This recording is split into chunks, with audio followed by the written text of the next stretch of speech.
सबकी हालतें तकरीबन ऐसी होती हैं।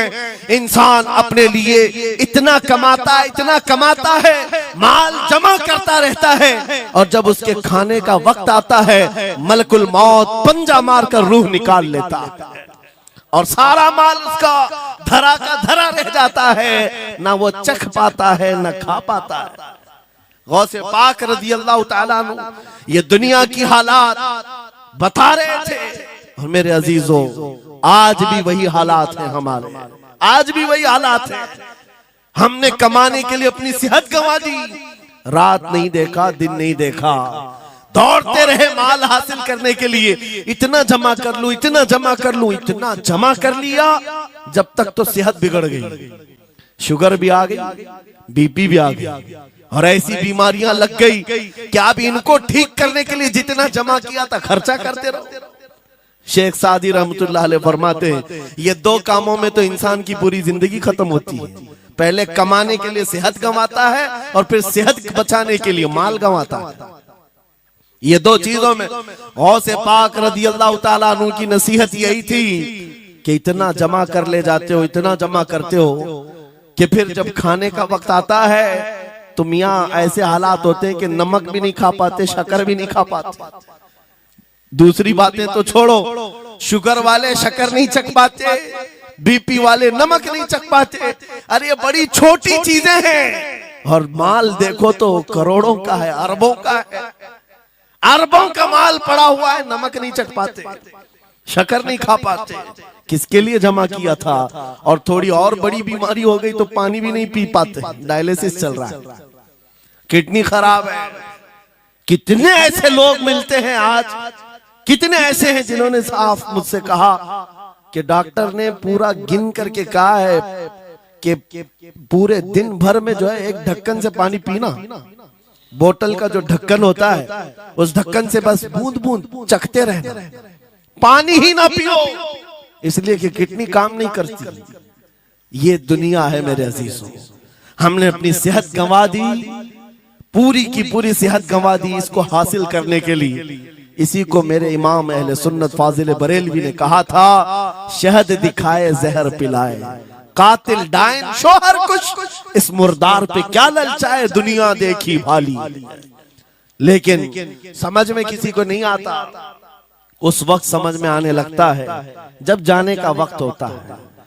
जाने के वक्त हालात ऐसे होते हैं, मैं अक्सर अपने टूर में देखता हूँ, उमरा पे जाते हैं, बगदाद पे जाते हैं, खूब आयश से रहते हैं, सबको पता रहता है प्लेन में सिर्फ 30 किलो का अलाउड है, लेकिन मार्केट में जाते हैं तो उनको कुछ खबर नहीं होती, सब खरीद रहे होते हैं, हो जाएगा, खरीद करके लाकर रूम में भर दिए, और आज शाम में जाना है तो ठोस रहे हैं इस बैग में उस बैग में नहीं घुसा, और उसके बाद फिर एयरपोर्ट पहुंचे तो कभी इसको रिक्वेस्ट कभी उसको रिक्वेस्ट, थोड़ा हमारा भी ले लो, थोड़ा हमारा भी ले लो। अरे वहां सबका 30 है, कोई लेने को तैयार नहीं, फिर खरीदा हुआ वहीं छोड़ करके हसरत भरी निगाह से देखते जाते हैं। किसी की खजूर छूटी हुई है, किसी के मुसल्ले छूटे हुए हैं, किसी के कपड़े छूटे हुए हैं, हर बार हम एयरपोर्ट पे देखते हैं, छोड़ करके जा रहे होते हैं, बड़ी हसरत से देखते हैं। मेरे अजीजों ये कोई लतीफा नहीं, सेम यही हालात जब दुनिया से जा रहा होता है एक इंसान, मरने से पहले उसकी आंखें फटी रह जाती हैं।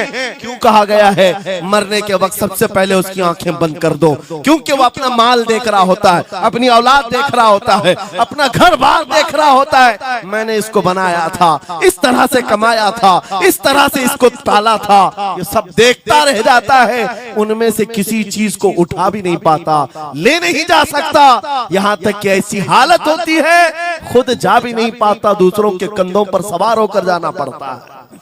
ये दुनिया की हकीकत, गौसे पाक की तालीमात अगर पढ़ते रह जाओ मेरे अजीजों, तसव्वुफ का एक ऐसा किला है, गौसे पाक की तालीमात काफी है तुम्हें तौबा करने के लिए, दुनिया में दिल लगाने के लिए और उससे दिल हटाने के लिए गौसे पाक की तालीमात काफी है।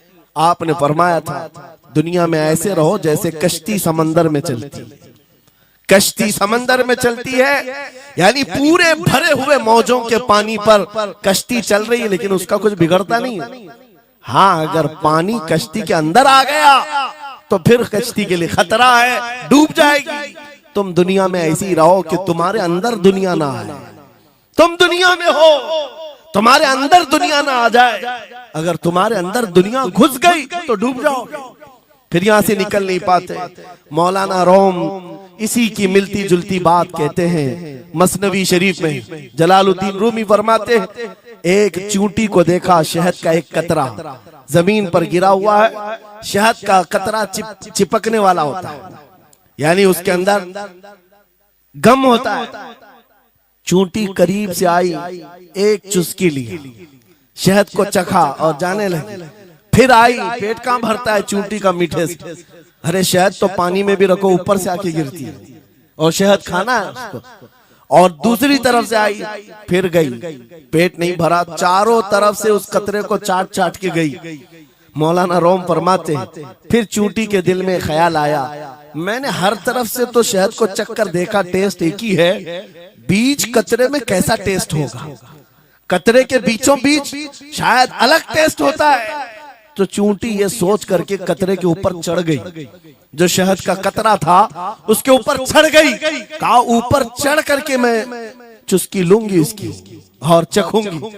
और जब चढ़ गई तो उसके सारे पैर हाथ उस पे चिपक गए। चूप्स तो लिया, शहद खा तो लिया, लेकिन वापस आने का कोई रास्ता ही नहीं था। सारे हाथ पैर उस शहद के गम में चिपक गए। चूंटी की उसी कतरे में मौत हो गई। मौलाना जलालुद्दीन रूमी फरमाते हैं, इंसान यही करता है, माल कभी इधर से कमाता है, कभी उधर से कमाता है, हर जगह से देखता है, सारे टेस्ट ले लेता है, बाद में बड़े बड़े लोगों को देखता है, अरे नेताजी तो बड़े बंगले में, वहां कैसा ऐश होता होगा, कोई उस रिजॉर्ट में है, वहां कैसी मस्तियां होती होंगी, वहां भी जाकर देख लूं।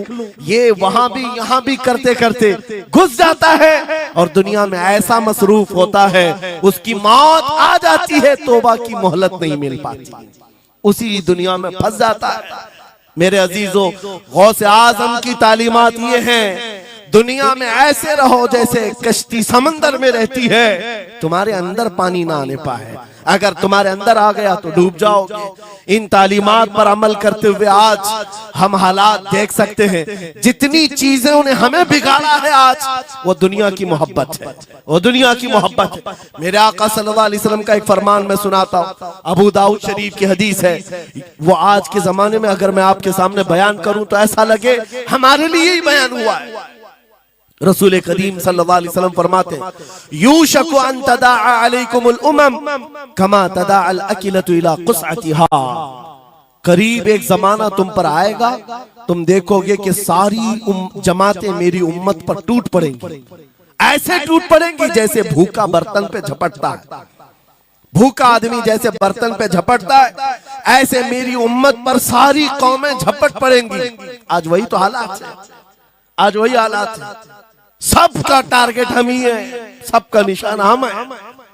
सहाबा ने पूछा उस वक्त, यौमइदिन मिन नहनु मिन किल्लतिन या रसूल अल्लाह, ऐ अल्लाह के रसूल, उस जमाने में हमारी तादाद कम होगी, ऐसा क्यों होगा कि सारे लोग हम पर झपट पड़ेंगे? नबी पाक फरमाते हैं, वलाकिन्नकुम कसीरून, नहीं तुम तो बहुत ज्यादा होंगे उस वक्त, गौसा अनका गौसा इस्साइल, लेकिन तुम्हारी हालत समंदर के झाग की तरह होगी। यानी समंदर का कफ झाग जो होता है हवाओं से उड़ जाता है, तुम्हारी हालत ऐसी होगी। तादाद तो बहुत होगी, लेकिन छोटी छोटी चीजों से बिलबिला करके भागने वाले लोग, ये प्यूरिटी नहीं रह जाएगी। फिर सहाबा ने पूछा, या रसूल अल्लाह सल्लल्लाहु अलैहि वसल्लम, ये ऐसी चीज हमारे अंदर क्यों आएगी?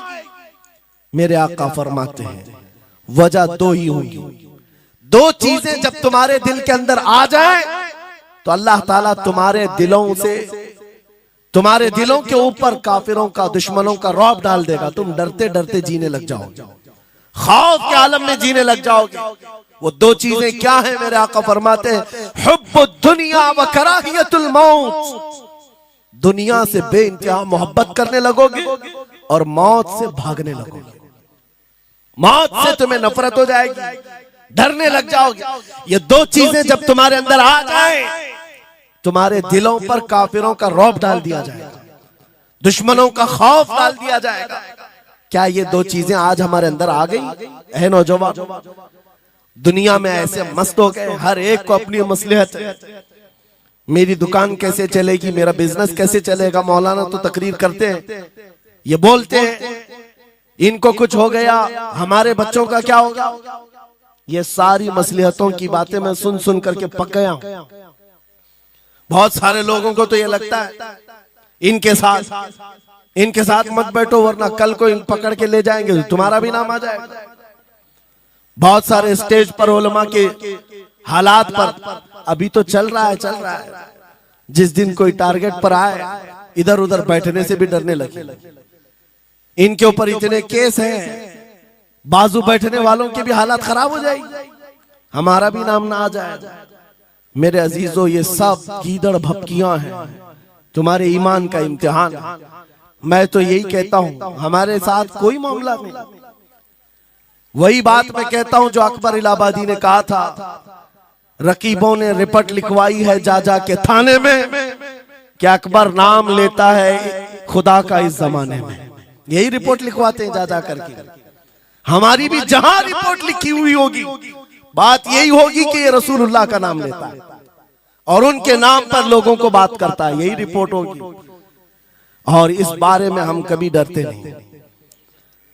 मैं आपको बताऊं, उत्तर प्रदेश में वहां के हालात तो पता है, बिल्डोजर की हुकूमत चलती है।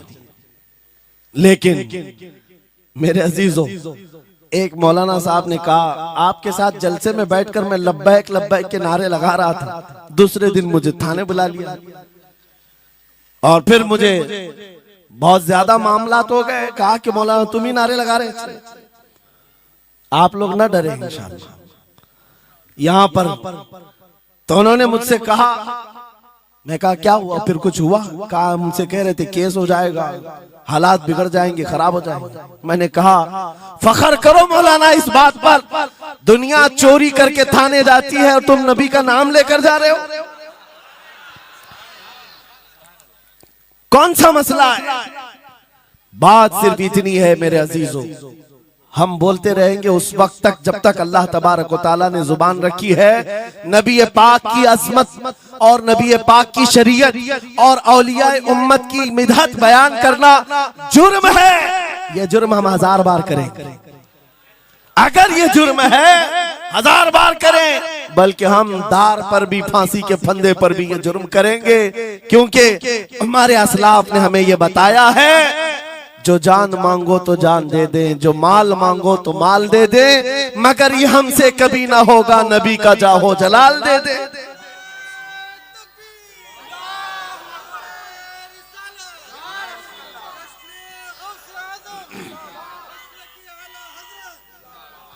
खामखा बेचारे हमारे रिश्तेदारों को डरा करके रखे लोग, पुलिस वाले हजरात को कुछ लोग रिपोर्ट लिखवा कर डरा करके रखे हुए। मैं आपको बता रहा हूं, एक साल में तकरीबन 170 के करीब जलसे करके आए।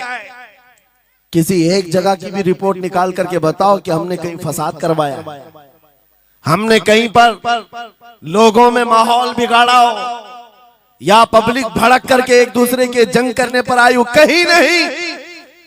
अगर कौम को, सोई हुई कौम को बेदार करना तुम्हारे नजदीक भड़काना है, तो ये भड़काना तो बहुत अच्छा है मेरे अजीजों। हमारा काम सिर्फ इतना है, हम उन नौजवानों से बात कर रहे हैं जो अपने नबी के फिदाई हैं, जो अपने नबी के आशिक हैं, और हम सिर्फ उस लौ को और बढ़ाना चाहते हैं जो इनके सीनों में जल रही है। इनके सीनों में किसी और की नहीं, मेरे मुस्तफा के मोहब्बत की शमा है। अगर वो मध्यम है, हम उसको तेज करना चाहते हैं। बस मेरे नौजवान से मेरा मुतालबा सिर्फ इतना ही है, किसी की जय विजय क्यों पुकारे, क्या गरज हमको, हमें काफी है सैयद अपना नारा या रसूल अल्लाह।